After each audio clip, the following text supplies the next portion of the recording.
All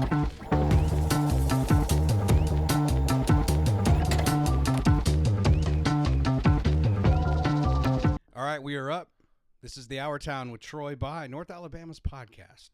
Tonight is new and different from a topic perspective. Got Charles Gardner here. Nice to be on board. CEO of Synergy Strength Systems. Yes, that's correct. LLC. Correct. Working on it. Okay. Working on it. Working on incorporating. Yeah, well, we're gonna get there. Got it. I was looking into that the other day, and I was like, ooh, okay. A little bit of money. A little bit. A little bit. A lot of bit of money. Yeah. Is it just you right now? Yeah, Do you have employees? It's just me. There are no employees right now. And small thing. I used to be LLC, and then I wanted to switch it to corporation. Yep. And then so it's just kind of like I kind of went back to a sole proprietorship before I make that transition to an incorporation, as they say. Yeah, sure.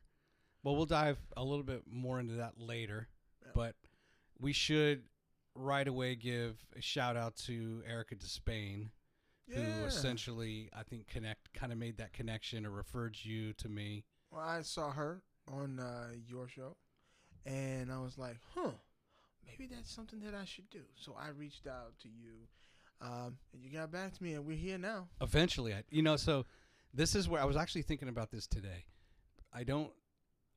I worked for 20 years of my life in a secure facility where phone stays in the car, okay, for the entire workday, which it was anywhere from 8 hours to 12 hours, right? So week after week, month after month, year upon year, you become very inexperienced and just not familiar with phone technology and apps like other people are.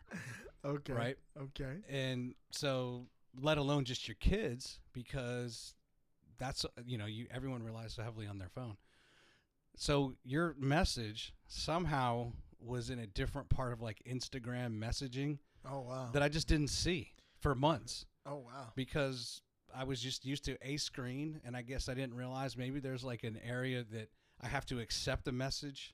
Right. It's it's quarantined. Hey, man. Or for review. Happens. This is called life. And life happens. Well, so I'm embarrassed. Good. I get embarrassed, Charles. You shouldn't be. Things happen. Like I said, we eventually linked up. That's right. And probably linked up at the right time. Like I said, you're a busy guy. Like I said, so I don't take it personal. If somebody takes their time and they've got things going on, it's not a big deal for me. What were you hoping to? What were your goals, if you will, in hiring her? To have All Things Madison come in and highlight Synergy Strength? Well, with any business, the goal is, exposure. So the more eyes you have on your product, the higher likelihood of having someone come in, having someone do a consultation, and possibly being able to flip that over into a sale. Yeah. So with her, the goal was very simple. Hey, come in. I want you to see what I do. Put it out there for the people. You've got a lot of reach. She was able to get into markets that I personally may not have been able to get into. I mean, her audience is predominantly women ranging between the ages of, 32 to 58, 60. And I do work with them. I work with them predominantly. That's what I've done most of my career. Work with some athletes too, from time to time, sporadically. But that's generally where I've leaned. I have the husbands too and things of that nature. And I was like, well, she's got high-end clientele or people who, so that might be a good way of getting more exposure. Like I said, that's always the goal with any business, is to advertise yourself and get in front of as many eyes as possible. So let me play that back. You probably even like me, as a male host of a podcast, I probably have more male viewers, right? So part of that was to have more females be interested in what you offer. Well, maybe not just the men or the demographic. I was just saying, because women are the main driver. They're the ones who do the shopping. Yeah. Markets just, they buy the clothes, they buy the groceries. A lot of people don't think this is true, but they do. But at the same time, they may have kids who play sports. Yeah. Or they may be like, hey, honey, you're getting a little tubby. You're not looking like you did when we met when we were 30. Maybe you need to go and see this guy over here. I saw his ad on my friend Erica's ad on her Instagram or Facebook. I think he might be a good fit. The doctor said that you needed to do something for your high blood pressure, your diabetes, or whatever. Yeah. And, kind of go from there. Roger that. Because, if the wife is poking you a little bit, okay, I'll do it. So 17, did you play sports in high school? I wouldn't necessarily say I was in a high school sport, per se. I did more like, growing up, if we're going to go back to my time in Texas, it was more like my mom put me in tennis. She put me in swimming. Okay. I sucked at swimming, by the way. Okay. I was an absolute awful swimmer. I could not float to save your life. I do everything the lifeguard said to do. Oh, hold your breath, put it down. Wasn't working for you. Wasn't working. Didn't do that. And, for me, I found martial arts when I was in high school. Okay. And that's kind of where I really, did my thing.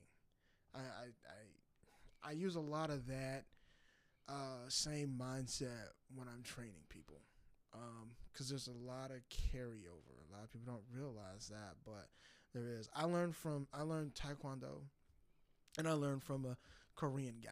Mm-hmm. So you're getting authentic. When I say Korean, we're talking broken English, the whole nine.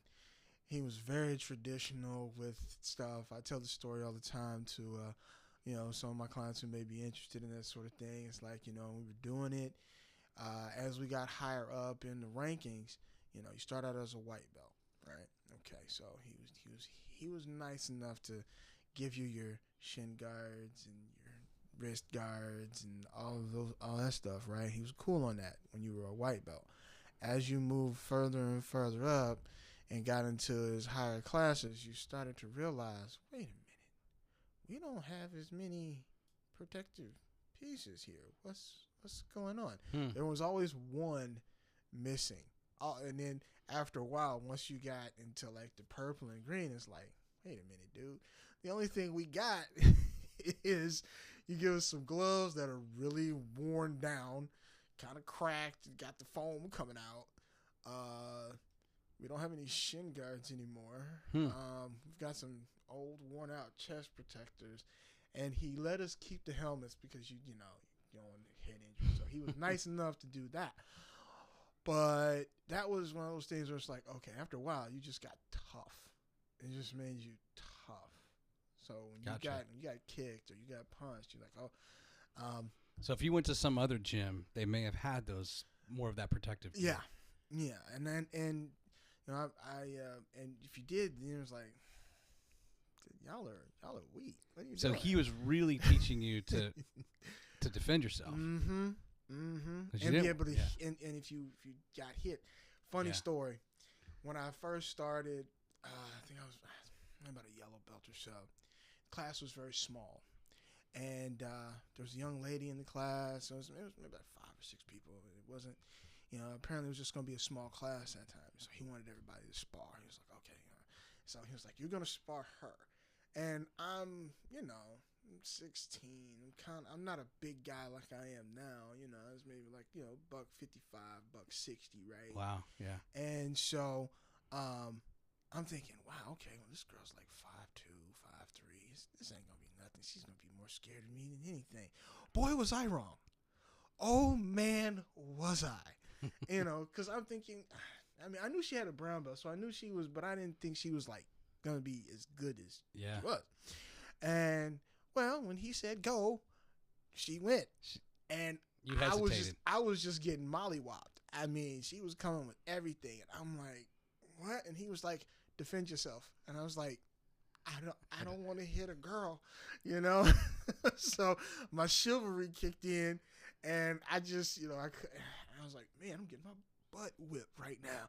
This is so. I just pushed her, and I was like, I had to create some space. Yeah. But she wasn't having that, so she just came right back. I was like, oh man, and so I eventually had to do something, But he just laughed at me. He thought it was the funniest thing ever. Did you ever strike her? I did. I gave her a couple of leg swipes. I didn't want to go, but she was relentless. Gotcha. Thought it was funny. Next class, she was like, I was like, what to do, you know? So, never judge a book by its cover is what I learned from that. Yeah. You know, just because they're small, don't do it.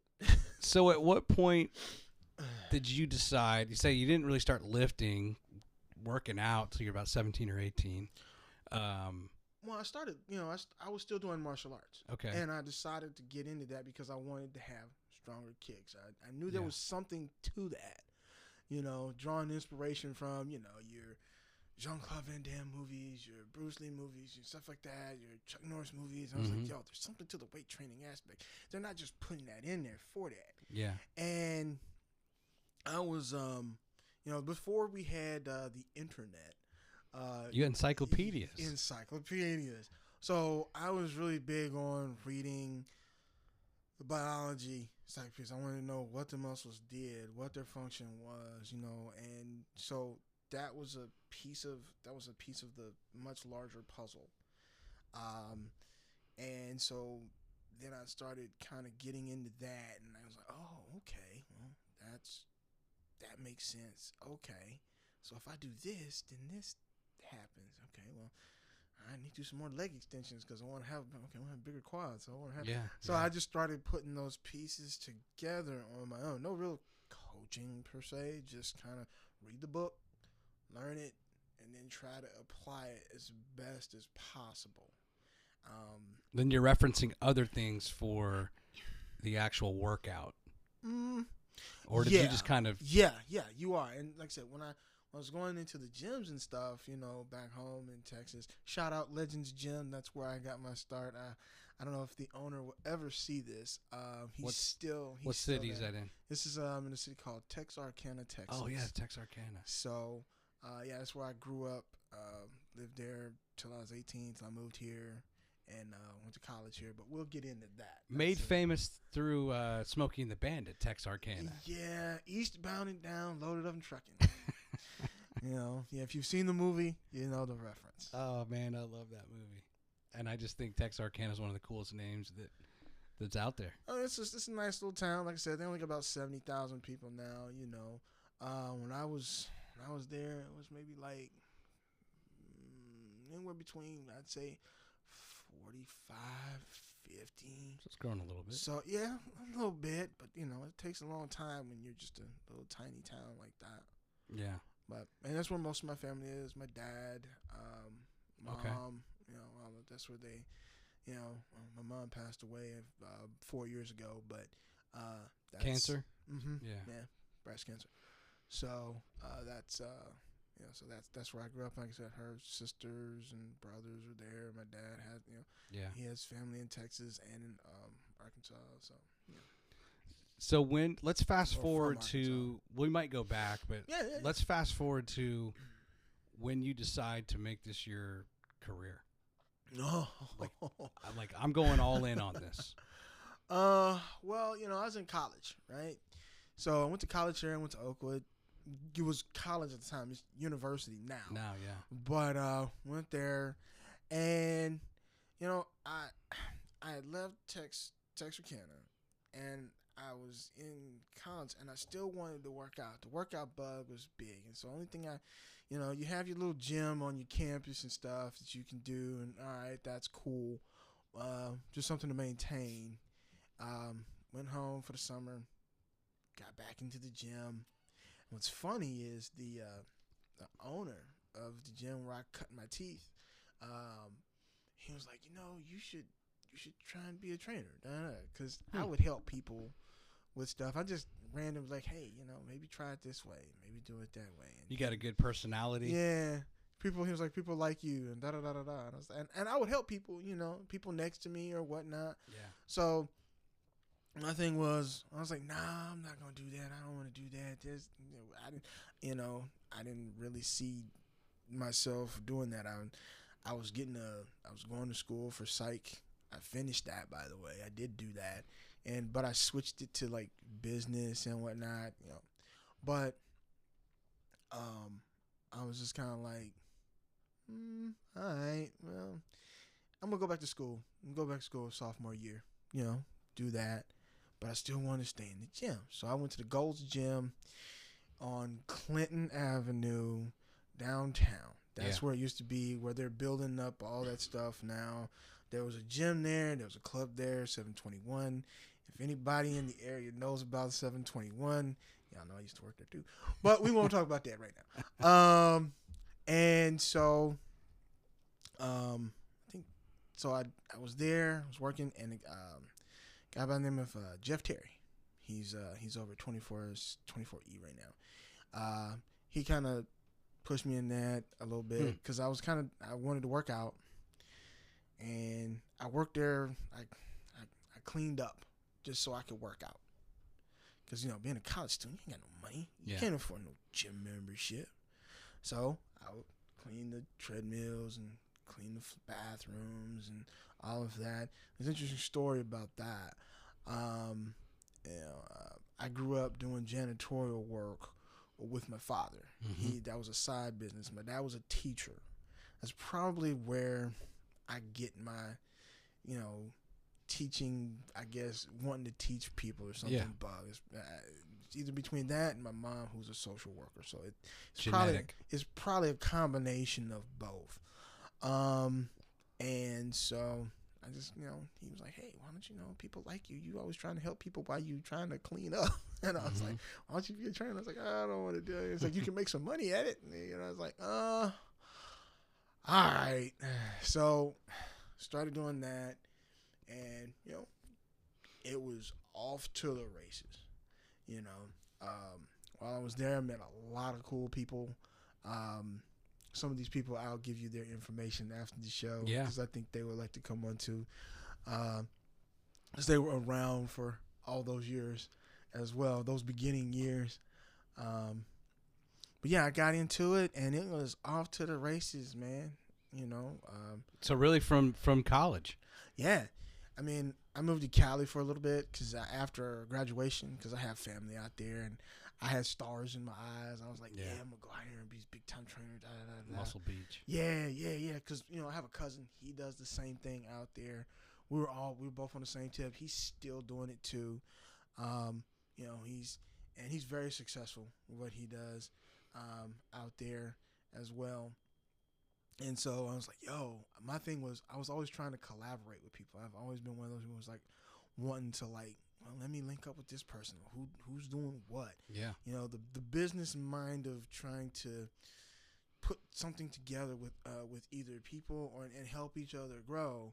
Because I knew I knew networking was a thing. It was necessary, but sometimes getting people on board with that can be difficult because of ego, money, time, or just not being in the same area. Sometimes that's just hard to do. But that was always my thing. I was like, I want to link up with my cousin out there in Cali. Hey, we gonna take over. We gonna do this. It didn't work out, So I ended up coming back here, and started from the bottom. Because when you leave, you got to come back. So you got to start from the bottom. Made some, found some old connections and made some new connections and just rebuilt from 03. And we talked a little bit about this in the green room, but what was your core offering then? What do you feel was like, this is my specialty? And you might look back and you've evolved, but like, let's go back and kind of start with the core of what Charles was giving to clients. Well, see, that's the thing. My influence this goes back to my martial arts influence, and it's just like, it's your niche or your specialty, and it's always been something that's been challenging for me because I feel like fitness is for everyone. Yeah, everybody should have access to it. So, this idea of let me pick one person or one group of people, and has always been a challenge for me. So I'm willing to work with anybody as long as they have the drive and the motivation to do it for whatever reason. They have a health concern, or they want to feel more confident, or they want to get ready for a, I don't know, fitness show or something like that. Okay, well, all right, well let's do it. Yeah. You know, and that's just borrowed from, like I said, my martial arts and reading a lot of Bruce Lee, and it's, you know, be water, be like water. Water flows, but water can be many different things. But it can be ice, it can be Steam. it can be steam. Yeah. Yeah, Cold, hot, cold, quick. hot. Yeah. Yeah, and it can take many shapes. If it's in the pot, it's gonna be the pot. If it's the cup, it's gonna be in the cup. So that's my philosophy. Is very, very flow. It's when it's time to flow, I flow. When it's time to crash, I do. So basically from the beginning, you had the confidence that, hey, I'm gonna, and the wherewithal to say, okay, I'm gonna meet with every person's gonna be different. I'm gonna talk to them, and whatever their specific needs are, I can fill that need. Yeah, I'm going to try and do the best I can with that. Now, some people say, well, that's being a jack of all trades and a master of none. But I'm like, maybe I'm a master of something. You just don't know. And you're just not sure what, you just don't know what it is. And if you ask me what I'm a master at, I would say it's being able to get through to the core of who that person is. And being able to bring out whatever greatness that person has. I've worked with. I gotta see. I'm trying to think of a good story on that. Do people have? I'll think of one here in a minute. Do they have? Do you have to help them at times with their like a goal? Oh yes, like, all the time. I'm assuming some people might come in and have a goal. Oh yeah, and you might even be helping them redefine that goal. And then other people, like, I don't know, man. I'm here. You help me. What are some good goals that you could come up with for me? In order to cut through a lot of that on my website, I do have a place where they can fill out a form that says outcomes, client outcomes. What do you want to get out from this? And then we can kind of focus in on what that is. So I don't know. Let's say you were to come in and there was a particular thing that you wanted to do. Okay, you wanted to drop 20, 30 pounds. I say, okay, well, what are you doing right now? What are you doing right now? What are you currently doing right now to kind of reach that? Or have you started? I want to know what you're doing for yourself personally. And you go, well, I'm not doing anything right now. I need to know what to do. I say, okay, so we're starting from zero, net zero. All right, here's what I want you to do. I want you to go home, look in your fridge, see what's in there. These are the bad things that I don't want you to eat. Cookies, cakes, pies, ho-hos, whatever. Ice cream, I want you to tone that down. I know you're not going to be able to get rid of it immediately because it's just something that you do. It might be a comfort food or something like that. So just slowly begin to bring that down to a better level, to where you can start to see and feel the difference in your physique. Okay, cool. You've mastered that, or you've gotten better at that. You don't succumb to the ice cream or the cookies or the pie or the cake as much. Okay, cool. We've got that down. All right. How many times are you eating a day, Troy? All right. You say, well, I only eat 2 meals a day. I said, that's not enough. That's not enough. We need you to get to at least the average, which is 3 meals a day: breakfast, lunch, dinner. Okay. You get that. All right. What are the contents of those 3 meals? Now we're getting down into more of the sciencey part of it. All right. So you tell me what that is, and I go, okay, well, all right, sounds good. I like how you're doing your breakfast. You got your protein there. You got your carbs there. For lunch, you're doing, protein, some more carbs.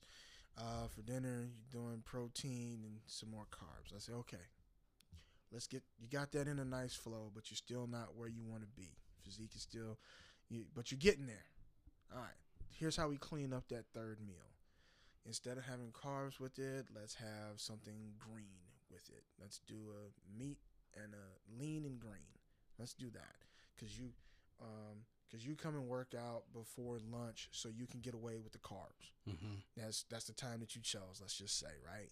But then at the back end of the day, you don't need all those carbs at night. It's just you're I don't know, 50 years old. I'm not saying that you are. I'm 48. Okay. Close enough. Okay. So you may not need all of those. You may not need that at night. Your teenage sons might be able to do that and get away with it. You got a whole different metabolic rate going on. Yeah. So, all right. So you get that kind of down. You start seeing more and more better and better results, right? All right. But you're just like, I can get some more out of this. I said, okay, cool. All right. Let's add a fourth meal. What? You want me to eat 4 meals a day? That's a lot of calories. Oh, my goodness. I don't know what to do. I said, okay. I don't want you to solid meal. Let's do a liquid meal. Let's do a protein shake. Yeah. All right. So, and I'll give you the freedom to put that protein shake wherever you want to, so long as you get it in. So now we've gone from eating 2 meals a day to eating 4 meals a day.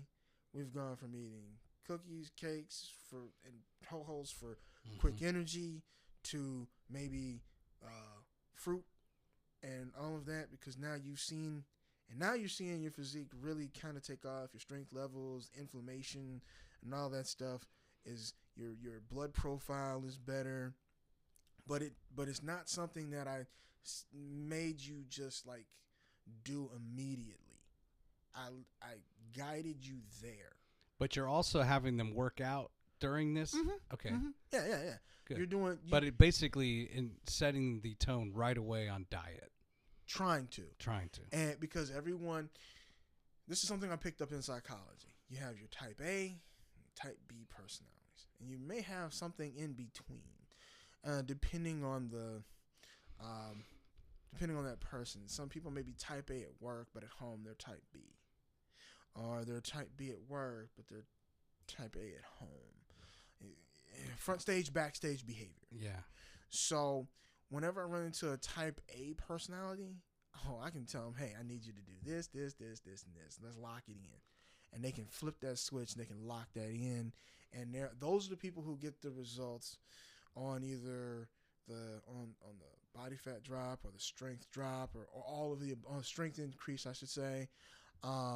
Those are the people who make that, because they can flip a switch and go from very low activity to very high activity, and they can just maintain that. Yeah, they're a whole nother different breed of individual. But then you have your type B personalities, and I'm gonna put them in grades. You have B level 1, B level 2, B level 3, and those would be, I guess, individuals. And this is all just me, this is like the person who, okay, the B1, they're gonna be that probably the tough one, because they like what they like, they're the comfort food, and they're gonna be the one who makes this. They're gonna make the type of person who makes the slowest types of conversion. Okay. Over. Then you got your B level 2. Okay, they're a step up. They're gonna get they don't take as much prodding, but they still need some. Yeah. Then you have level 3. They're gonna be closer to that type A personality, because they want to jump over there. They just don't know how, or they don't feel like they can jump over there. Okay. Now, once you take that B level 3 and push them over there, they stay over there because they like it. They're like, but they can still slip back. But yeah. They like it. Okay. So it's getting that B1 to B3, and being and being patient with it. This is something that a lot of trainers have issues with. This is just across the board. This is not here. I'm not talking about anybody here in town or anything like that. Not at all. I'm just saying, overall, we have a tendency to want everyone to be like us immediately, and be able to just flip a switch, get to it, get after it, get it done, shut up, blah, blah, blah, blah, blah, let's go. We got work to do, bam. No. Everybody's not like that. They're just, that's why they're coming to us. Now, are your customers good with that? Are the clients, when they come to you, are they looking for that year commitment, 6 months? I mean, what are you telling them? Like, it's going to take time, patient. Are we talking 6 months to a year? Yes, Okay. generally, especially if we're dealing with high levels of weight loss. We're definitely dealing with that. Now, if we're dealing with it because it's habit. Mm-hmm. People are creatures of habit. So if I have someone who is, let's say they're just, I don't know, they're a beer drinker. And I say, okay, Ted, this is a made up name, by the way, for those who listening. That's okay. Okay, Ted, look. Don't take offense to any Teds out there. Yeah, don't do that. Look, all right. So you're doing everything great. You're coming in, you're getting your workouts in. That's awesome. You know, you're really trying to lock in your nutrition. But yeah, gonna need for you to not have a 12-pack every weekend. Right. Even during football season. I know it's hard. You got, Saturday games, you got Sunday games, and then you want to come in the gym on Tuesday and try and sweat all of that out. Nah, man. Not working. Yeah. Not gonna work. You're shooting yourself in the foot every single time. So what I need for you to do, Ted, I'm not saying that you can't have the beer. Maybe just don't have a 12-pack at the beginning, and then don't do. Cut that down. Yeah. Just cut it down just a little bit. Little by little. Yeah, little bit by little bit. Maybe do half of the 12-pack and the other half the next football day. But all at once or all during the day, yeah, you're shooting yourself in the foot, Ted. Calm down. You won't lose the weight that you're trying to lose. And then I'll tell them why beer is bad and whatnot and what it does to you from a hormonal standpoint and all of that. And I'll hope that it gets through. But ultimately, it's that other person's decision. At the end of the day, it's the client's decision on what they want to do. I can poke and I can prod and I can push and I can do all of those things. But at the end of the day, they're the sentient being. They're the one who makes the choice on whether or not they want to let that particular thing go. And sometimes that particular thing, as I said, it's a comfort food or it's a comfort drink or whatever. And it's hard for them to do that because it may take them back to, I don't know, childhood or when they were in college and there was just, the first thing that they drank or this was something that their grandma or their aunt used to make them when they came over and whatnot. And so there are emotional ties to food. And so sometimes it's hard for people to break that and you just have to kind of let it go sometimes. You mentioned earlier just briefly blood levels. So are you sending them in to a lab, and are you outsourcing in a way the medical side just to make sure that you're, I guess a two-part question. Mm-hmm. How often does that happen? And then we look at for men, testosterone, women, estrogen, like what are we looking at? Well, if they already have a doctor and they're already doing their, quarterly or 6-month checkups or whatnot, that's something that I'll ask about. I know we've got some men's health things here now. We got Game Day. Yeah. Shout out Game Day, trying to figure out how to get in contact with you guys and maybe do some work for the. I went and did an evaluation over there. Okay. I'm gonna flip the podcast now. How did that go? I mean, it was good. It's like you just said, it's a new thing. Mm-hmm. You're kind of trying to wrap your head around this, where it's kind of like a monthly subscription, if you will, and you can kind of go in and get tested regularly, and they put you on a program, but just a different paradigm than just going to a doctor. I mean, I guess the guy that's there is like a nurse practitioner to some degree, and I just went. Ultimately, I'm probably going to have them on the show, and that's fine. But I definitely at 48, but my testosterone levels were lower than I thought. And now I've never have felt old until I turned like 48. Now I'm starting to see a difference. Like I'm just more tired. I'm more sore. I don't have the same level of like energy or desire for things like I used to. It's harder to lose weight. I gain it like much faster than I did before.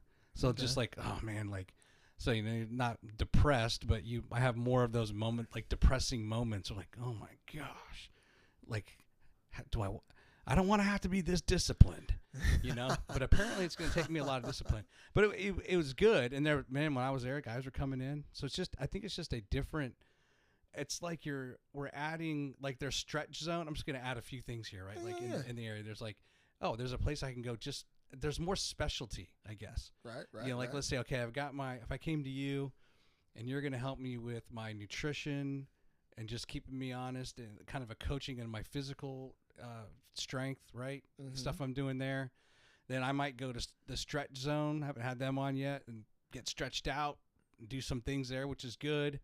Then I might go to game day because I'm a guy and I want to see, do I need to have my testosterone levels checked, right? Because then ultimately, maybe if I'm taking some sort of supplements, am I hurting myself? Am I helping myself? You know what I mean? Right.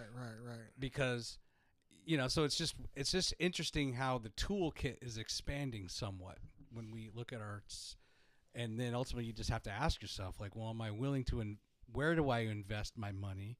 Right. And my time and attention to have professionals help me. So it's funny you bring the toolkit. Yeah. One of the things that I have on my website, maybe I should call it the toolkit, because I'm partnered up with Just Breathe Massage Therapy. They're out of there. Madison. You go. Yeah. I also train the owner, so her and I have a real good relationship. Fire Fit Meals. Partnered up with them. Okay. His name's Tim Styles. Y'all can check him out as well. Fire Fit Meals. They're on Instagram. Just Breathe Massage. They're on Instagram as well. You check them out.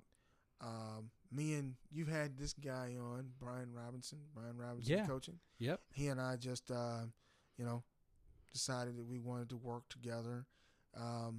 Because I've realized that, hey, wait a minute. While I do have the psych degree, he does the life coaching aspect of it, and that's his specialty. He just kind of leans into that. Mm-hmm. So I'm like, I'm going to send people over there who need that. Okay. One of the things I've learned over the years is, I have to delegate. There are things that I just, I may know a little bit about, but there are other things that I'm just let you do it. Right. And I'm going to send people to you. Those who are, once again, this goes back to the power of choice, those who are willing to go.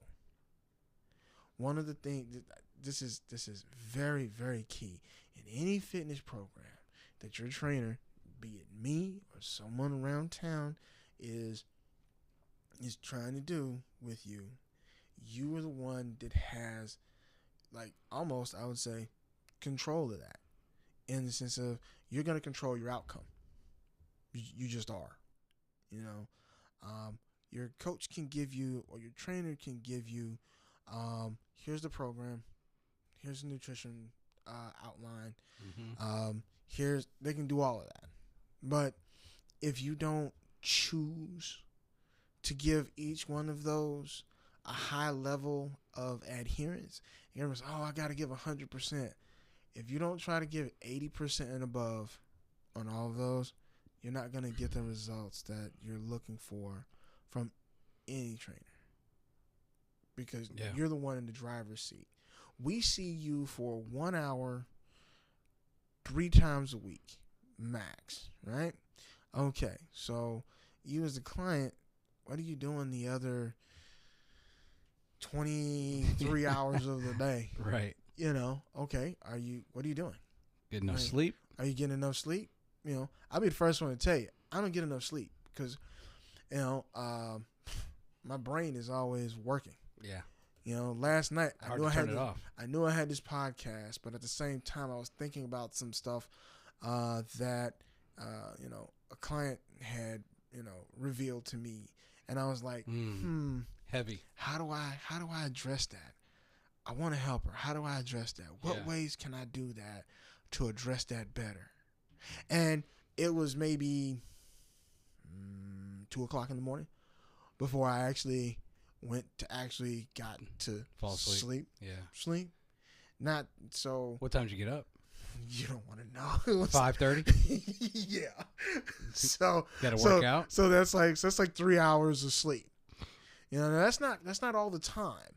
But you know, if I'm particularly moved by a client giving me some either personal information or testimony or something like that, or there's a particular problem that they're having with the program that we're currently doing, I have a nasty tendency to stay up to try to figure that out. Yeah.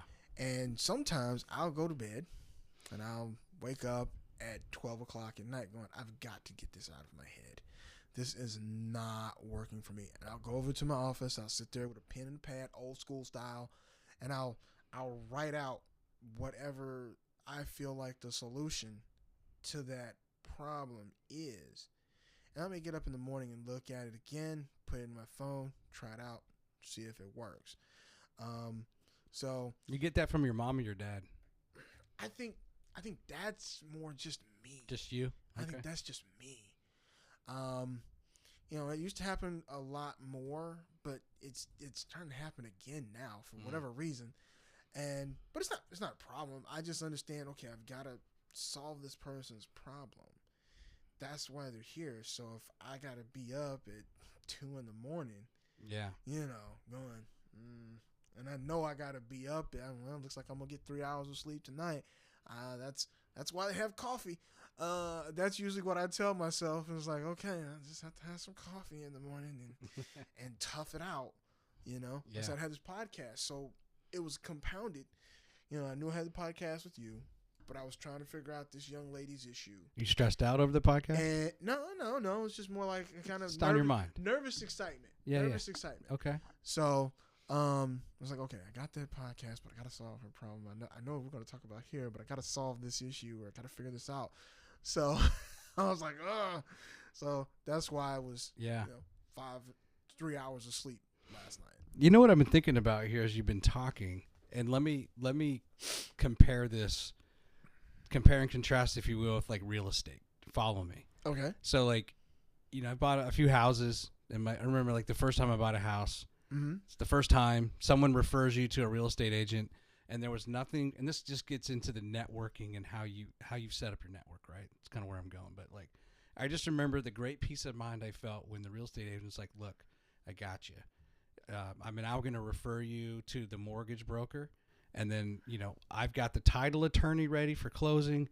If we need an inspection, I've got your inspector for you." They were just kind of like the front door, and then they had all these connections with the people you might need. Ooh, you want to sell your house? No worries. We got the photographer. No problem. We can stage your home.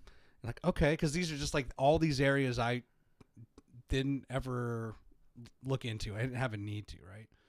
And I'm looking at kind of what you're saying, and I was asking a little earlier too about the network side or who you collaborate with, because ultimately as human beings, right, like there's physical, spiritual, emotional, mental health, and mental health is becoming. There's actually that PGA golfer that just committed suicide. Oh yeah, I saw 30 years old. He's won twice on the tour. I haven't looked into it too much, but I guess I saw at least one clip of this guy talking where maybe he had some mental health challenges. But how good is it if I come to you and immediately you're going to give me what you can give me, but then it's like, you know what, you should talk to Brian Robinson. You should talk to the Fresh Fit Meals, right? Like you can now help me. Fire Fit Meals. I'm sorry, Fire Fit Meals. It's all good, no problem. The massage, like you can now. It's just like in a way, like, oh, cool, like this is nice. Charles has got my back, and he's actually referring me to some other great resources in the area because I'm deficient in all or some of these things that pertain to us as human beings. You know what I mean? Right. And, I mean, like I said, I learned it over time. Yeah. I was like, yo. And it was also a means by differentiating myself from everyone else. Sure. That's, everybody's like, well, once again, what's your core competence, man? What's your niche? Da, da, da, da, da. It's like, okay, well, all right. you got to be different. Well, how do you be different? Well, what do most people do? What do most trainers do? And this is just in general. This is just across the board. Most of them train you, go home. Train you, go home. Train you, go home. But like I said, there are many aspects to it. Some may get into the recovery aspect, but that's going to be like, oh, well, take this supplement for recovery. Whatever. It's like, they may need a little bit more than that. This person may have a high-stress job, so they hold a lot of tension in their muscles and hold a lot of tension in their neck, and they're always complaining about their neck. And there are some exercises you can do for the neck, but I mean, they may hold a lot of tension in their shoulders or whatnot. Okay, well, yeah. Go to my girl Denise over here at Just Breathe. Get you a hot stone massage or one of her services or something like that. Do that. Let's see if that helps. Yeah. Put you in a better place. Try that along with what we're doing here, and see if you don't feel better. Okay, well, that's helped. All right. So now you're clearing out all that lymph and all that stuff, and you're less stressed. Yeah. So now you don't go home and yell at your husband or wife or your kids. And all it took was, okay, adding a day there to go and get a massage once a week. Yeah. Or something like that. Now all of a sudden, your workouts are better, your recovery's better, because you might be doing the nutrition side. You might have that, but the stress level of the job is ruining everything else. Yeah. So we bring that down. So, yeah, it's finding the right tool. Or you may be, like with Brian Robinson with the life coaching, there may be some area mentally that's holding you back from fully diving in, making that choice to fully dive in on your fitness. Mm-hmm. He might be the guy to help you unlock that and see where that's coming from. And if so, you figured out that, wait, I've got comfort food issues. Oh, and now, Brian's helped me figure out, okay, well, what are my triggers for that? What causes that? What is it? And now I've got a plan on how to remove those. And now I can really dive in once again on my fitness and get ahead of the game like I want to. What are your thoughts on the phrase I've heard, you stay fit in the gym and lose weight in the kitchen? It depends on what's in your kitchen. No, what you eat does determine how you look. Calories in, they say calories in, calories out. But you can be overweight and eat healthy too. Yeah. Because you're eating too many calories and you're not doing enough activity. So that is a possibility. Just like you're going to be more likely to be overweight though eating bad food. I'm not going to give anybody permission to go out there and just have the cookies, cakes, ice cream, and pies and hot dogs and pizza. Yeah. I'm not going to give anybody permission to go and do that. What I would say is have them, but don't indulge in them. Have control over them. You can control yourself. You do it in, most people control themselves in other aspects. Why lose that control with food? Yeah, I remember, there's been there still are so many diets and so many, I'm thinking of, not MetaFast. There was something, I think it was called Body for Life. And their whole thing was... That was done by EAS. Maybe. Yeah. That was early 2000s. EAS. Yeah.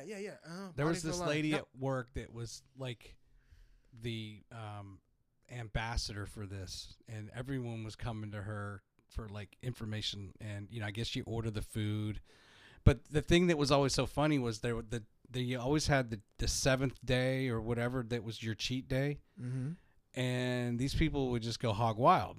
And they would literally, it's like, oh, you eat whatever you want on the seventh day. And I'm like, I think you just undid 6 good days of work, because you can't have pizza and McDonald's and, whatever and just go crazy. I would still think you probably can eat things that are off the menu, but in moderation, have some control, have some discipline.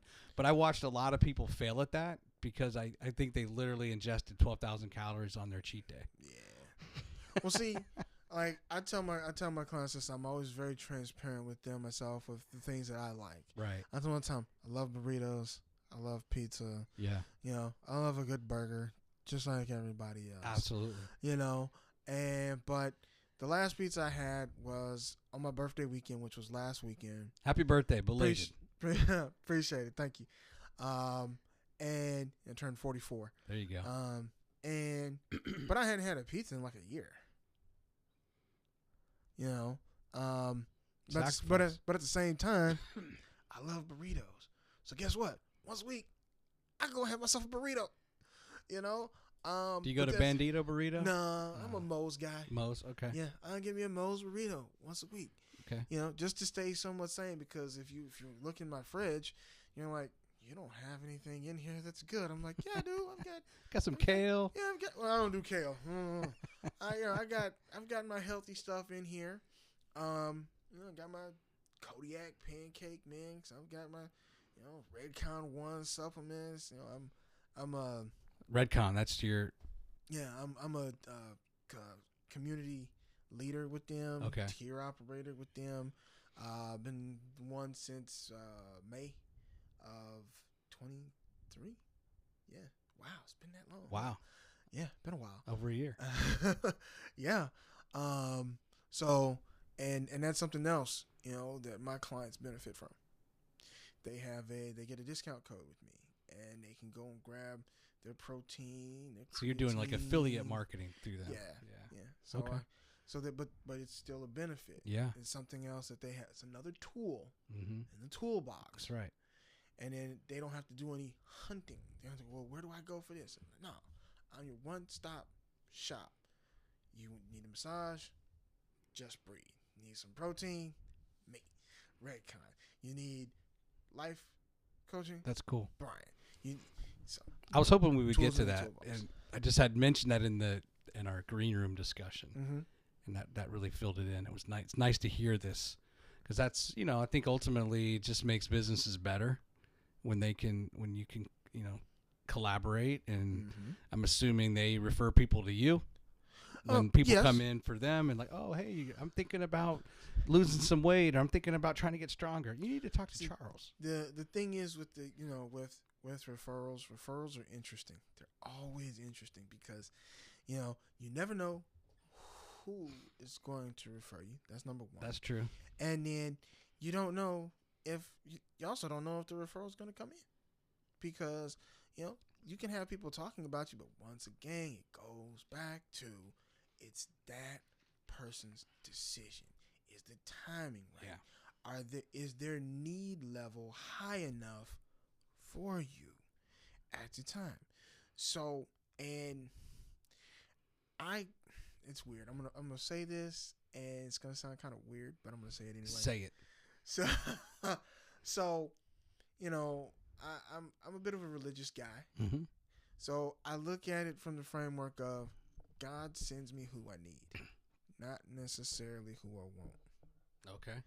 So, because I may want the star athlete, the top tier pick from whatever school here in some the 5-star athlete. Yeah, because they make you look good. This is just this is the goal. But I may not need them, and they may not need me.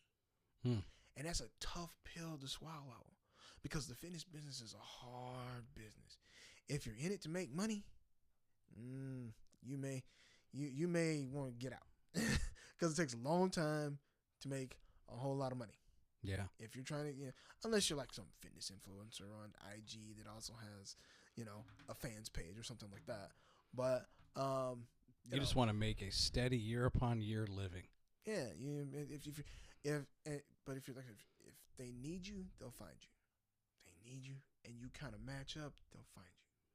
So referrals are exactly that. They'll come once they're ready, and they'll tell you who sent them. Yeah. If you ask. If you don't ask, you don't know. But they'll definitely come if they'll actually, they'll tell you if you ask. What are your how are you when you get you're on Instagram and you probably get a lot of ads? We're all getting inundated with ads. Mm-hmm. Seemingly the decision we have to make as business owners or content creators is, do I want to boost my post? Because unfortunately the algorithms are going to keep your stuff down, and they figured out, oh, hey, we can make money off of our desire to grow our business, and we give them money in order to, graciously open up the window, the aperture, and allow our little clip to get out to more people, right? Mm-hmm. But man, like, it's almost every other post, or even more than every other, it might be 2 out of 3 are ads. Mm-hmm. And I mean, I don't like so. But then when the fitness stuff and supplements, and then you see the same, is it Vince Sant? You know that guy? He's the guy that, like, I first saw him. He's hanging from like a bar, and he's curling. He's got a dumbbell. He's got a nice body. Oh yeah, I've seen that. And guy. he's like, you're not gonna lose weight through cardio and cutting carbs. Yeah, I've seen that guy. And more and more now, it's like they move on to this next thing, and it's not about pills and supplements. And then I guess if you actually get to the end of their ads, it is about pills and supplements, or like, hey, you don't need to do any cardio. But then if you watch the ad long enough, then it talks about, well, you need to do HIIT training 3 or 4 times a week. Like, isn't that like intense cardio? Yeah. So there's a lot of deceptive marketing in that, and it's just funny. Like, you come across the comments on the internet, and they just want to kill this guy. Well, the ads are there for a reason. That person's paid the money, and they know how to. And they're getting what they want, which is people to buy their product. And I don't do a lot of ads. I don't open up my Instagram like that to where it's like I'm showing up in everybody's thing. It's like, look, I'm a local guy, small guy. I'm here in town. Yeah. I've been here for a long time. And I look at it like this. If you want to come to me and see what I can do for you, I'm your guy. Yeah. And let's work together, and I'll just help you be great. I'm not worried about me being great. I used to be worried about that. You're already great. But I'm more into helping that other person be great. In whatever way, shape, fashion that is. Because for some people, the greatness may not be in losing a ton of weight. It might just be getting a better blood profile, getting off of some medications. If they're taking 25 medications and you're able to drop that to 10, yeah, for them, that's a great accomplishment. At the same time, they may have dropped some weight. They may have gotten a slightly better physique, but their goal was, I don't want to be on 25 medications. Now they're on 10. They've halved it plus. And they feel better. And those 10 medications might be stuff they actually need. The other 15 was to counter the side effects of the other 5 in the middle or something. Yeah. And then they make it the goal of, well, if you got me off of 10, off of those 15, can you get me down to 5? That way I don't have to take this week. And then like, okay, well, let's see what we can do about that. Yeah. And then when you get them down to 5, they're like, my life is so much better. Yeah. But one of the things you have to guard them against is looking at the 35-year-old guy or the 28-year-old girl who is like, at peak level fitness, and they get disappointed because they don't have that over there. And you have to remind them, it's like, well, you're 64. Mm-hmm. You're trying to compare yourself to, a 30-year-old. Like, what are you doing? Like, don't do that. That's a recipe for disaster. We just got you down from 25 medications down to 5. I think that's a win, Bob. Yeah. I think that's a massive win, Bob. And then Bob has to sit there and think about it and go, you're right. That is, yeah, because my doctor has said that, I move better and da. He's trying to figure out how I'm not on this stuff anymore, and I didn't need. Yeah, Bob, you're 64 years old. You were on 25 medications. You're on 5 now. Wow. And you're looking to drop that to 2. What are your when do you prescribe supplements? Well, what type of supplements are we talking here? Are we talking game day, like testosterone therapy? Oh, I don't know. I mean, I guess people they want. Okay, I think I know what you're talking about. You're talking about your basic run of the mill. Yeah, if somebody's like, look, I need some help. Okay, I'm gonna do these things. This is great, Charles. I'm gonna get the stuff out of my fridge. You've got me on an aerobic or anaerobic program. I'm doing some strength, good cardio, right? Yep. Now, but I'm 40s. I'm in my 50s. I could use some help. What kind of supplements would you encourage? Well, I would say, because I'm in my 40s. I'm gonna get closer to the mic. Oh, I'm sorry. I would say, look, if you're just doing basic level fitness, you're not trying to do a Ragnarok run or something like that. You just want to get fit for the beach or whatnot. I say, okay, well, let's see if we can. You want to get a little leaner? Okay, let's increase your protein. Let's throw in some extra protein shakes here. Let's, some branched chain amino acids. Maybe. We can just do, protein, some creatine, some fish oil. There's some different ways you can take those to facilitate fat burning. Okay. If you want to. One of the hacks that I picked up years ago was you do protein shake and maybe 4 or 5 high grade fish oil. You can get your high grade fish oil from these guys from Redcon.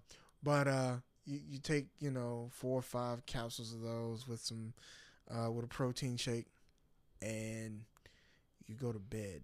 Now this will lead to make sure you have a fan on, because the protein and fat is very thermogenic. You will sweat. You'll be trying to figure out, why am I so hot? Thermogenic protein and fat. You can do that. Something that I did. I really tested this out years ago. I do not have any pictures of it, but I got the leanest I got doing. Let's see, 3 solid meals a day, lean green, protein and some type of a lean green, and then 3 protein shakes a day with how many were those? 4, 6. I think I was thinking about 6 fish oil capsules. Really? A day. But I was also working out like 4 days a week, like super hard, just going after it. I was not just going in there and doing 20 minutes of cardio. No, I was really putting my body through the paces because I wanted to test out this particular program. And it works, but you have to be a type A or B3 level. Super disciplined. To be able to get there. If you're just starting out, it's more. That's a very advanced thing to do, and you're gonna have to sacrifice a lot of time. Don't put yourself underneath that stress. Yeah. A lot of the things that you see trainers do, or other fitness people do, it's high level stuff, and if you're just getting started, use it for inspiration and motivation, but don't just jump in and try to be that person. You're not that person. Yeah. You are you. So if you want to grow into use them for inspiration. Use them for inspiration. There's one, and I'm saying that because I'm going to lean into this. I'm going to go back to the mic. I'm sorry. I don't know if you saw this. I sent this to you. I write for a company called Elite-FTS.com, right? And the guy who owns it, his name's Dave Tate. He's owned it since '98, and I draw inspiration from him. I drew a lot of inspiration from him, not necessarily, and it's from a lot of different ways. One of those was the fact that and Dave will tell you this. He talks about it in some of his videos on YouTube and some of his own podcasts. Learning disability and stuff like that. Sometimes kind of slow, kind of dumb, and whatnot. And it caused him a lot of frustration and whatnot. And he got into it, and I was like, and I identified with the learning disability aspect of it because I struggled in school a lot. Okay. A lot. I sucked at English. I was terrible at math. So those two combined just wrecked my self-esteem and self-confidence. Just, I mean, ridiculous. Yeah. Staying up late, writing a paper, thinking you're doing a good job with it, and then you get that paper back and it's got a D on it. Red lines everywhere. And your mom staying up and helping you with your math homework and your English homework till 12 o'clock in the morning. Yeah. You go and you take the math test, and you're like, you finally think that you have it, and you take that math test, and you come back, and it's like you're looking at the paper, and it's like I don't know what any of this is, and you do that year in, year out, year in, year out, and so that's part of the reason why I got into working out too, was to find what I was good at. There was something I wanted something to be good at because I wasn't really good at school. Yeah. That was not like something that I just I had friends, they could they could look at the page and take the test and I got an A, and I'm over here like, what? What is that? Right. I'm over here staying up till whatever. Yeah. Mom's helping me, and I'm barely scraping by. Yeah. So when I heard him, this is many years. This is like I think it was maybe I was in my late 20s or so, somewhere around in there. And I heard him talking about that. I was like, yo, that's me. And I was like, yo, okay. Well, how do I write for him? Because they got a way you can write for this. Okay, how do I write for this guy? And I wrote something. It got rejected. And I was like, okay. Oh, wow. I was like, I'm not going to give up, though. And so my mother was still alive at the time. And I was like, yo, my mom can be my editor. Yo. So I started writing stuff, and I would send it off to her, and she would help me edit it. And she helped me get a lot of my stuff published. Oh, cool. That's a little secret a lot of people don't know. A lot of those articles, you can go online and you can find them on their site. A lot of those articles, she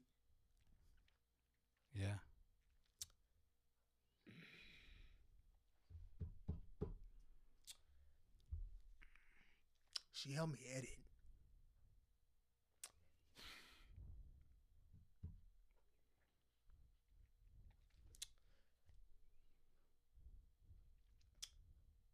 And when she got sick, I stopped writing.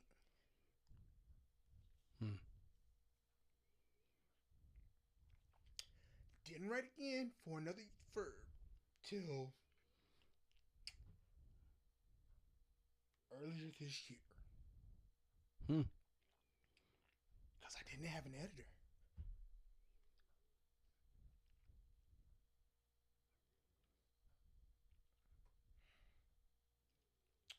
I'm going to fight through that, but she helped me out a lot. And so now I'm back writing, and I've found people to help. Yeah. And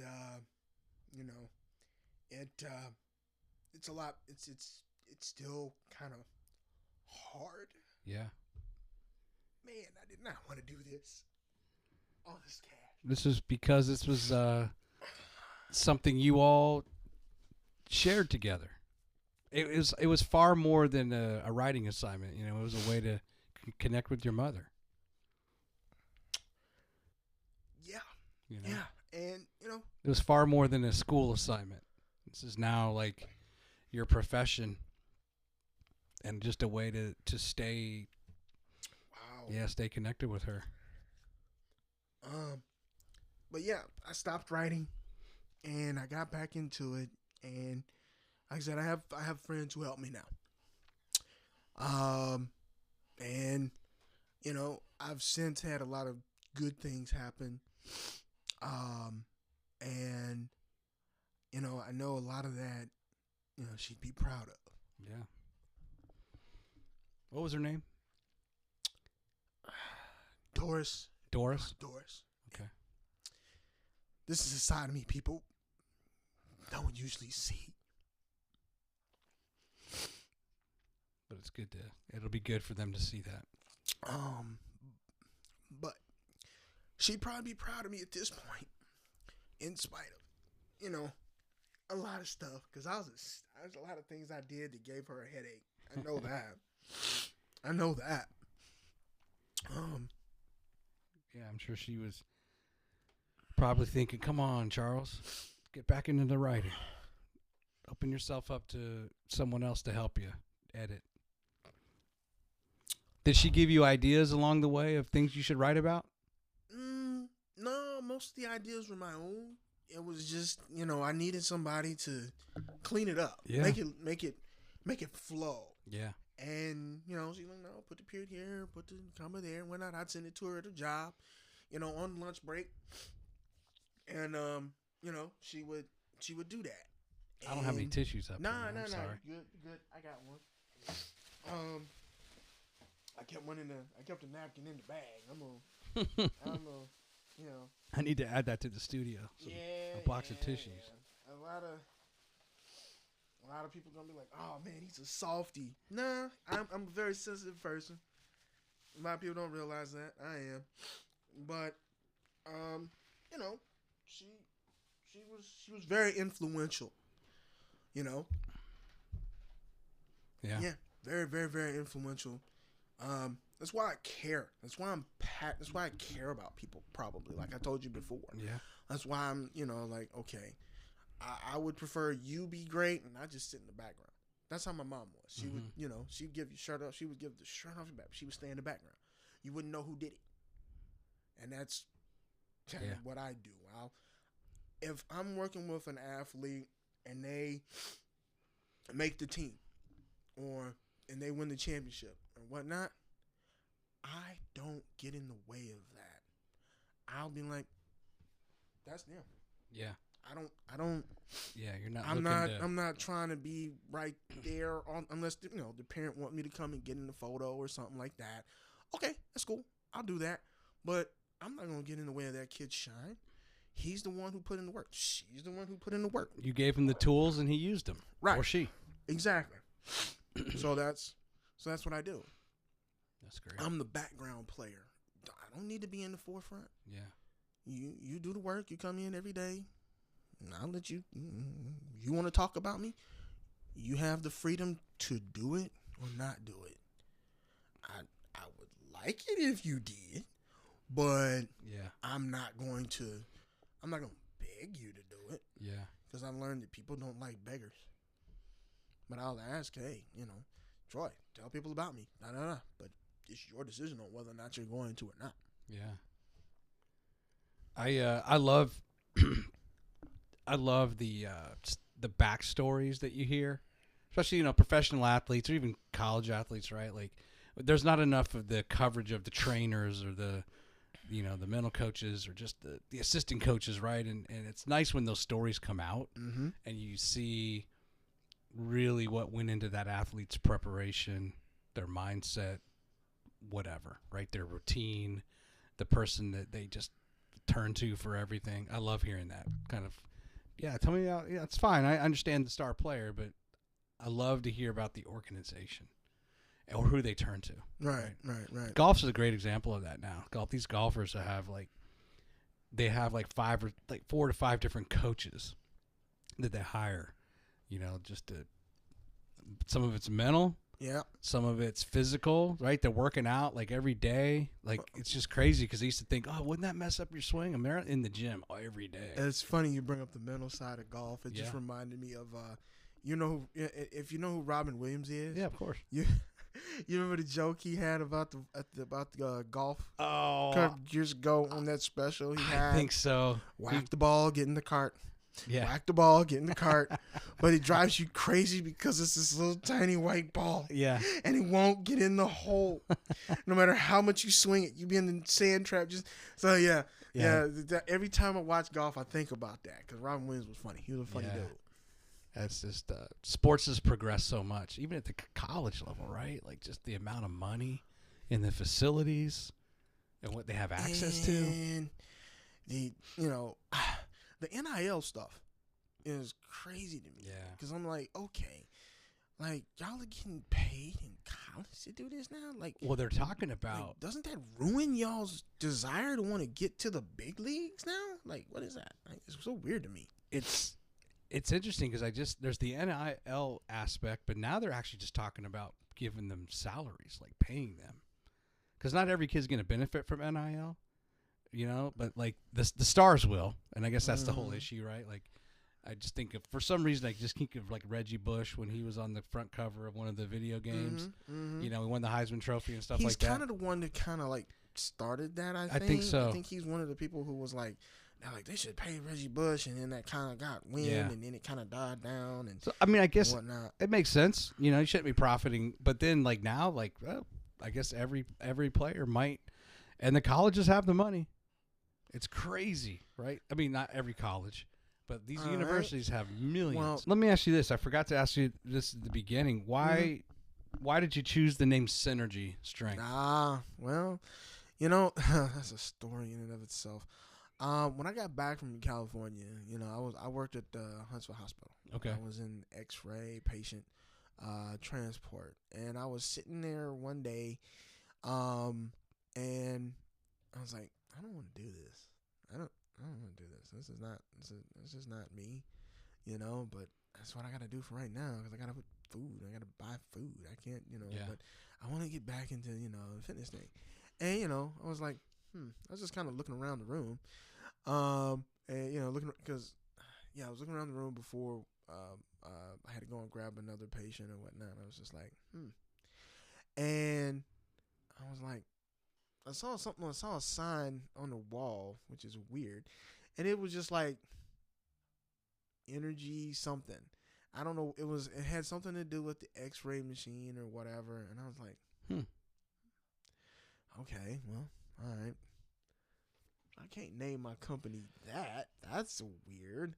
But I like the energy part. But I can't do that. No, that's weird. Energize training, energy training. What? So your mind's going. Yeah, it was like that's like Energizer Bunny or something. Like that's not gonna work. So I just went grab my next patient and whatnot, and I was just kind of like, okay, whatever. And I was like, well, that's a cool word. Well, let me replace the E with an S. And I was like, synergy. And I was like, I like that. Okay, that's cool. And I was like, well, what does that mean? So then I had to go home, look it up in the dictionary. And I was like, okay, well, that's a multiplication of force. I like that. And I was like, okay, well, that's like, and then they gave kind of this math thing. It was like 1 + 1 = 3. And I was like, okay, well, that's only 2, but then, and that's when it clicked. I was like, so it's me plus another person plus my skill or their skill or our efforts combined. Boom. That's a multiplication of force. So that's where I got that name from. That's cool. It's just trying to take the best in everything and put it together. Yeah. And that's why I try to pull out the best in that person because I know it's in there. Yeah. Sometimes they don't want me to find it. But when I do, oh man, when I do. You have a moment with that. Once I find it and they realize what just happened, basically when all the lights come on about something, and I said, I had it happen the other day, okay, with a young lady who I hope comes on, decides to do it. She's about 12 years old, She's trying to, wanted to play basketball and whatnot. And, she was really good with the squatting and the lunging and all of that. But then we got to the upper body. Most women have an issue with the upper body. That's hormonal and whatnot. Mm-hmm. And I was like, we're going to do some push-ups now. She was like, I don't know. I'm not really good at that. I don't know if I can do that. So no. Let's just do it. Let's just try it. Let's see this. Let's try this method and see if it works. So I set up a particular method by which to go about doing it. I said, try it. She's like, and so I showed her what I wanted her to do, right way, wrong way. And she tried it. She did it. And she did a few more. And she did a few more. And she did a few more. There you go. And I was like, she was like, well, they weren't perfect. I said, no. The fact that you did them is what. Then I saw the bells and whistles go off in her head. Light bulb. The confidence popped up. So then we went to another movement, another upper body movement. She was like, oh, you make that look easy. I was like, you can do it too. You just did some push-ups over there. So she went up there. She did that. And then we tried another one, another exercise. And I said, well, I think we should cut it today. You've done quite a bit for me today and whatnot. There was one other exercise that I wanted to do, but I think we'll save that if you decide to. She was like, no. You can't just, tell me you have an exercise and you're not gonna, share it. You gotta at least try it. And I was like, really? A minute ago, wait a minute, what happened? And she was like, no, so we did. I said, all right, she twisted my arm, fine, let's go and do it, all right. And she was like, oh, I'm familiar with this one. Yeah. I said, oh, okay, so you're fine. And so that's the synergy that I look for. That once I find it and that person sees that, hey, I can do. Yeah. Now it's the spark. And then they want to see what else they can do and what else they can do. And you just build and build and build on that confidence. And it just keeps going and going and going. Now, I also let people know this. There are going to be peaks and there are going to be valleys. There will be times where your workout may get a little stale. It might stall a little bit. Weights may not go up as fast as the numbers may not climb as fast as they used to. Yeah. And this is one of those things that can be disheartening to people. And like, oh, I'm gonna give up, or I'm in a rut, or whatnot. Nah, it's just the newbie gains done wore off. Now you gotta dig a little bit up here and in here to see if you can handle that valley. Yeah. Of you've been stuck at the same weight for weeks on end. You can move it, but whenever you try to add weight to it, it ain't going nowhere. What are you doing? What's going on? Where am I? Now you have to try to figure out where you're weak at. Well, are my hamstrings weak if it's a deadlift? Are my glutes weak? Or is it my low back? What am I doing wrong? Now you have to start doing a process of elimination. And this is where the trainer or the coach comes into play. This is where we come into play, because sometimes we can identify where it is that you may be having that weakness, that sticking point, why your numbers aren't going up. Okay, well, are your sets and reps the issue? Because there's a reason. We just have to do the process of elimination to find it. And it could be something as simple as incorrect breathing technique. Yeah. And just fixing that could be huge. What sends everything back moving in the right direction. Or it could be a muscular imbalance. It could be you've been doing the same program for too long, and your body's just adapted to that and those weights. Because when you start getting into things like sets, reps, volume, rest periods, and things like that, that's the sciencey aspect. I call this a living science because this is what it is. I just recently came up with this term because I was like, there's got to be a way to describe this to people in an engineering town that they understand.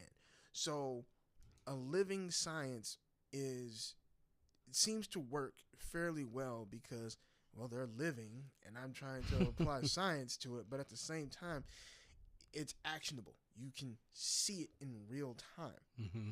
So there's a tangible aspect. There's a tangible aspect to it. Exactly. So if you can show them, okay, well, here's why, I don't know, here's why 5x5 will get you strong. Here's why doing, Jim Wendler's 5-3-1 is something. It's a program that I've used for myself, and for other people, to get them stronger, more athletic, and whatnot. You can use it for sports and whatnot. He has one for football too. I have that one as well. And what I've learned to do is over the years, though, is merge different programs, swap various aspects of them in and out depending on what I want to do with the person. So interesting. So it's kind of like, okay, I may have somebody for a month on, big movements of 5x5, which is, okay, I'm wanting your shoulder press, your bench, your squat, and your deadlift to go up. Okay. All right. So 5x5 is what I'm going to use for you for a while. Maybe 4 to 8 weeks or something like that. Then I might switch it up and say, okay, we're going to do 5-3-1 now. And then I have to tell you what that is. And it's like, okay, for your first week, you're going to do, on those same movements, you're going to do 3 sets of 5. But on your last set of that third set, you're going to give me 5 or more at X percentage. Because then we have to take your percentages of your max and all that fun stuff and have to plug all of that in and then run that through. It's a very effective program. You run it for a little bit, like with anything. You run something for a little bit, and then you have to flow out of it. That's that water aspect that I mentioned earlier on in the podcast.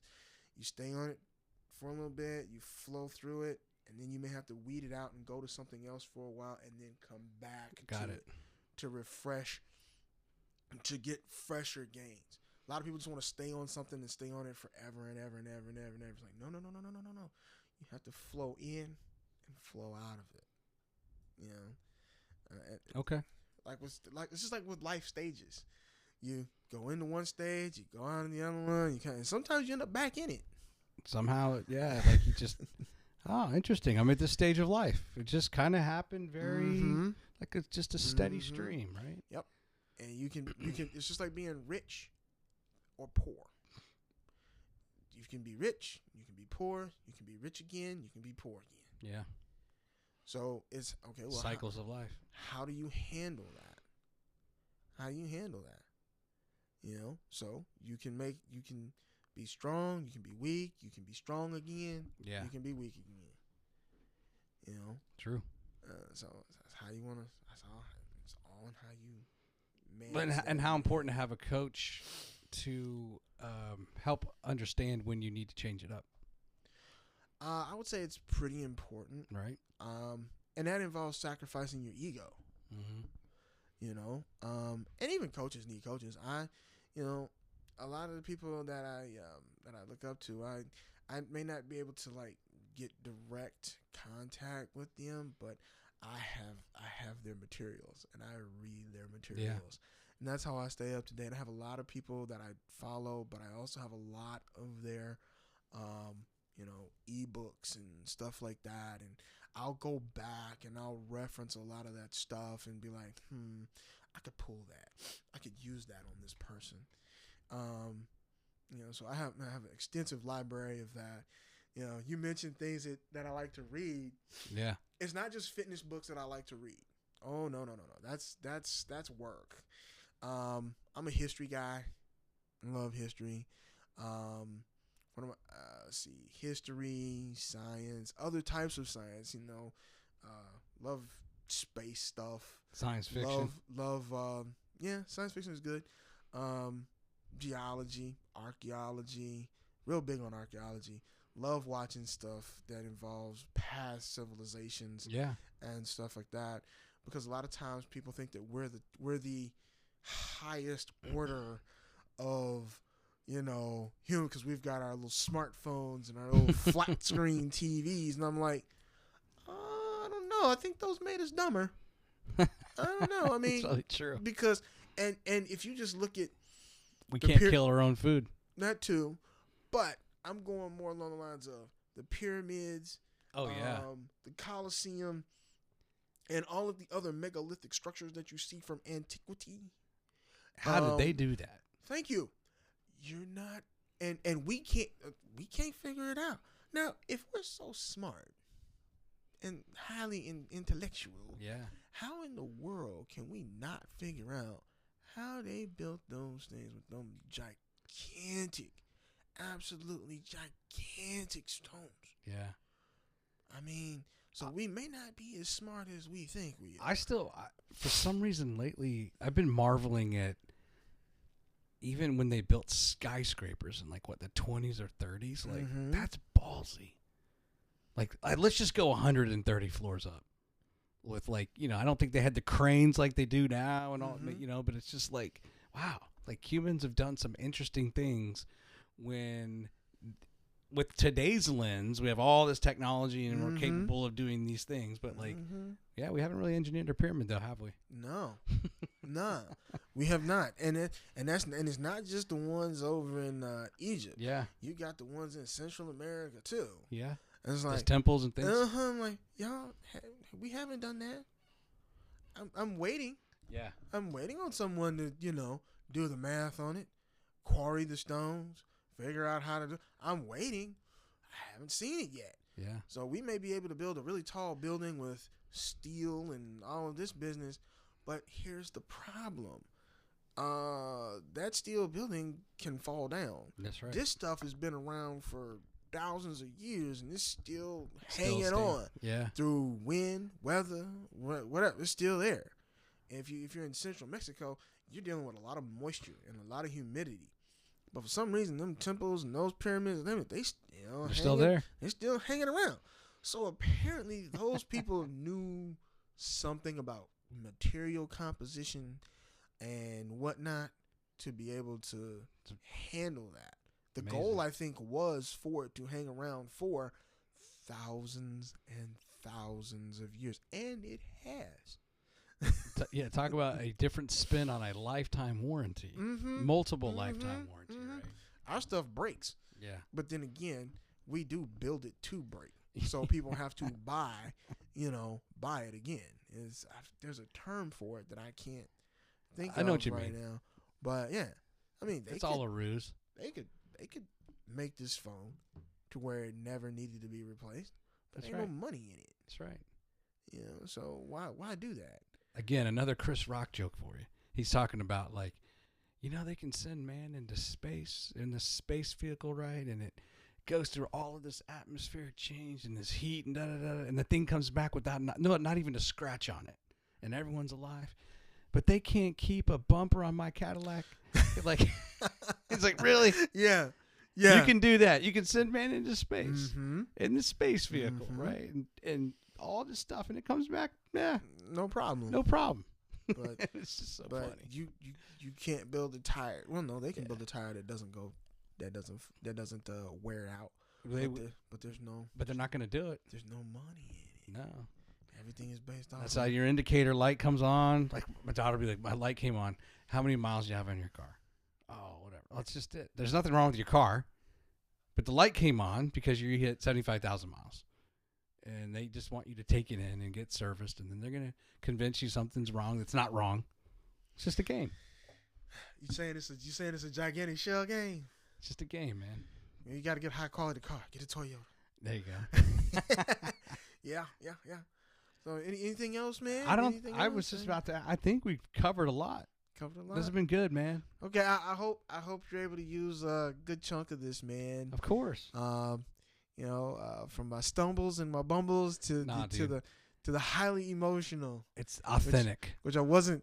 I was not prepared for that one. And that one hit me like a ton of bricks, but that's okay. You know what's good about this too is we didn't even really spend that much time on what you probably thought we would, which is like, hey man, deadlifts and squats, and let's talk about strength. Like there's all these other aspects too that are, I think, interesting. Oh yeah. You know what I mean?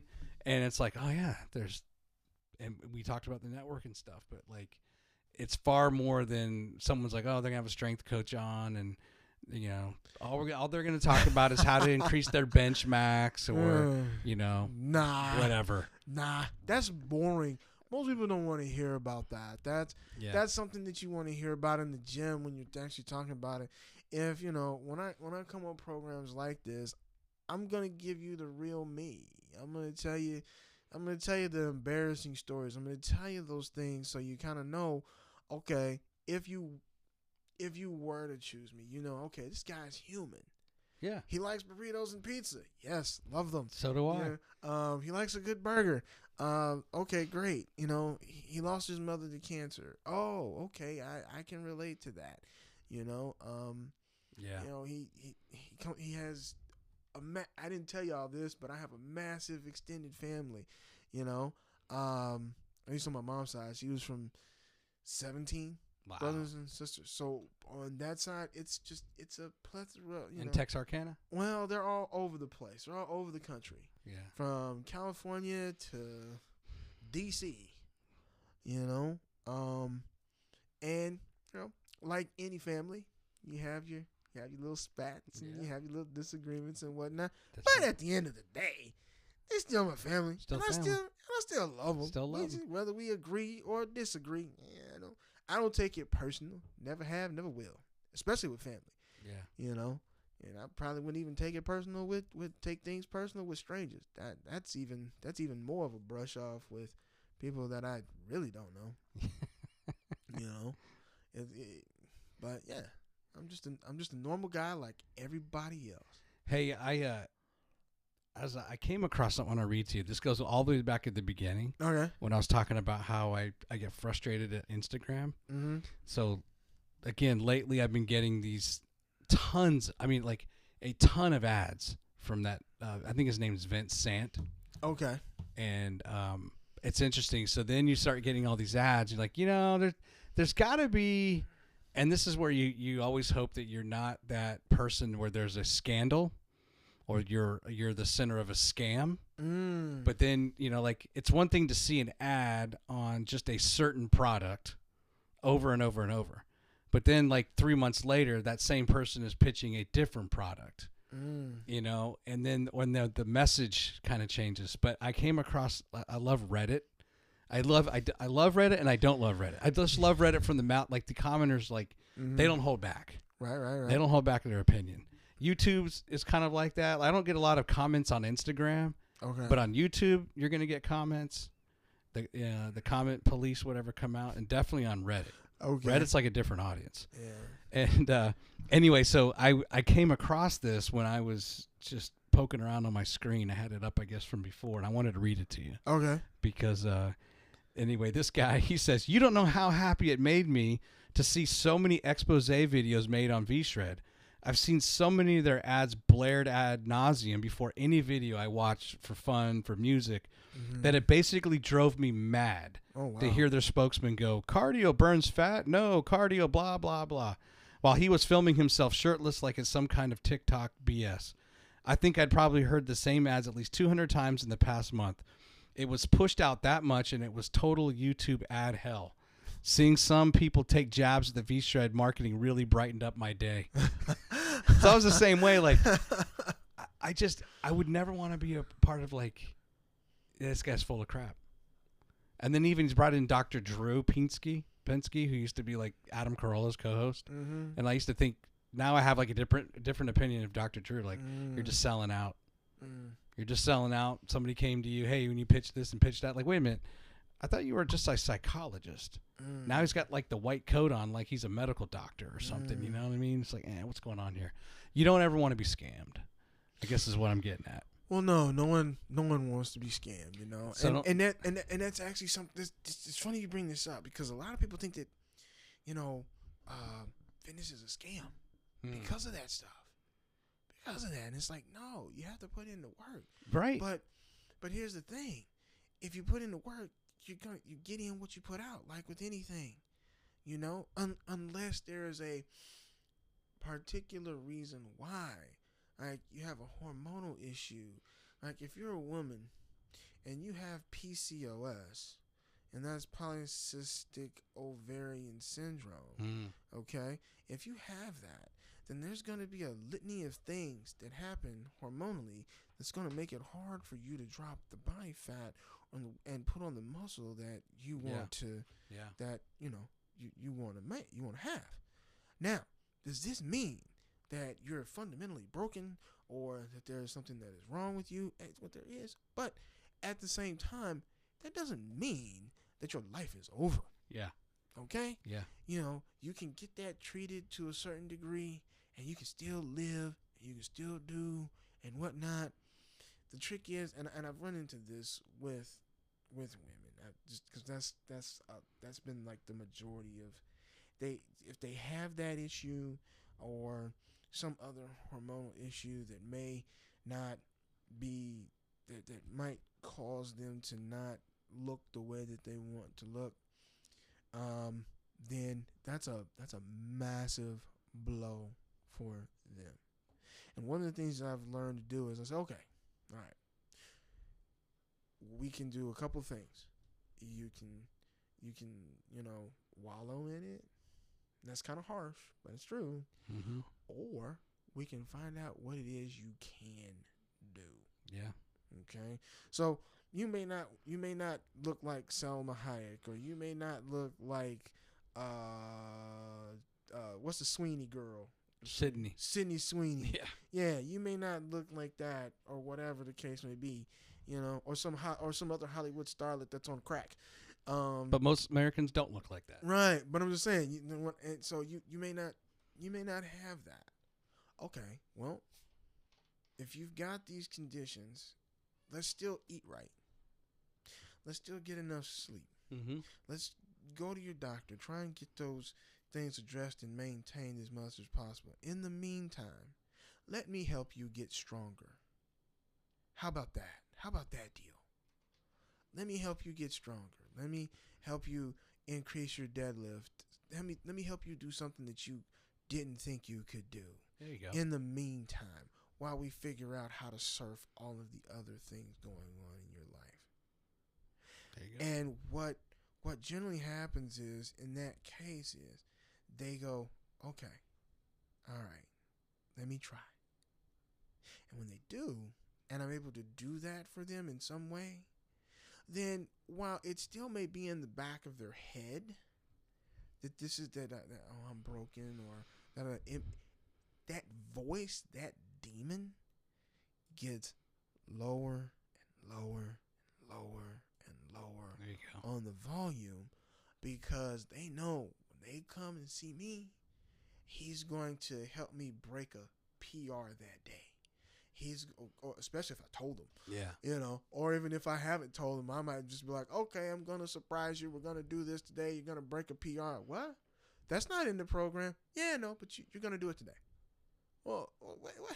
I thought we were going to do. Okay.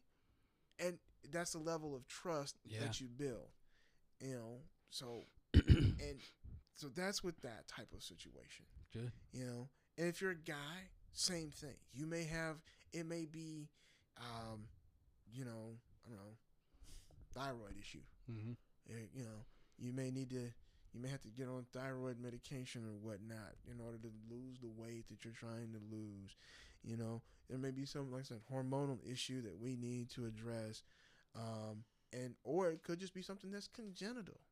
It's not gonna be fixed. Yep. You know, and no matter what, they may check all your stuff and it's great and it's just congenital and there's nothing that we can do about it.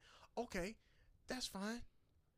I can still help you be great. Yeah. I'm going to lean into it.